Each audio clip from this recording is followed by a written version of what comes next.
Behind me is the north pasture along with the toad sanctuary, which is a no-till environment.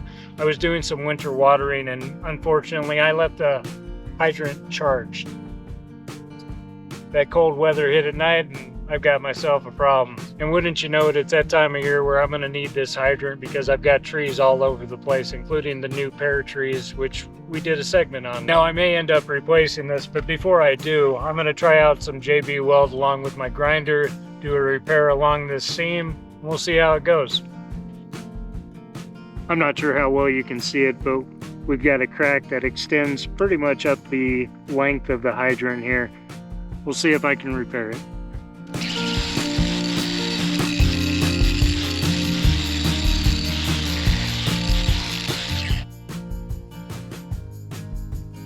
I ground along the edge of the crack a little bit beyond where the crack starts. That way we can do a little kind of Bondo work with this JB Weld.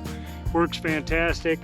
And we all know what the back of the package is for, right? This is where we mix our concoction. So we do a little 50-50. It's been sitting in the sun because it has been cold here. There we go, that's about a 50-50 concoction. I ripped off a little piece of the cardboard because this is what all men do. Give that a good twist. Mix it up, mix, mix, mix, mix, mix, mix, mix. Scoop that on and just kind of smooth it on out.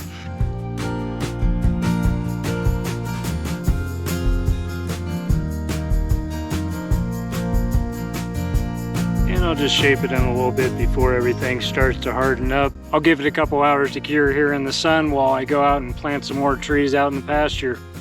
I certainly hope it works because these are not cheap. It's been a couple days since I made this repair. I got distracted by some things going on in the garden over here, the orchard over here, or even out here with the chickens. But we're back to this particular pasture because I really need to get some water thrown down on it and get whatever repairs to the drip irrigation, but it all starts here at the hydrant. We made the JB Weld repair a couple days ago and it's been in the 30s, which is nice because now I get to see how this is gonna work when it expands and contracts. It wasn't really comparable to the single digits that cracked this in the first place, but as this is designed, when I shut this lever off, all the water drains down, so there is not supposed to be any water in the head of this. Let's go ahead and charge the line and see what happens.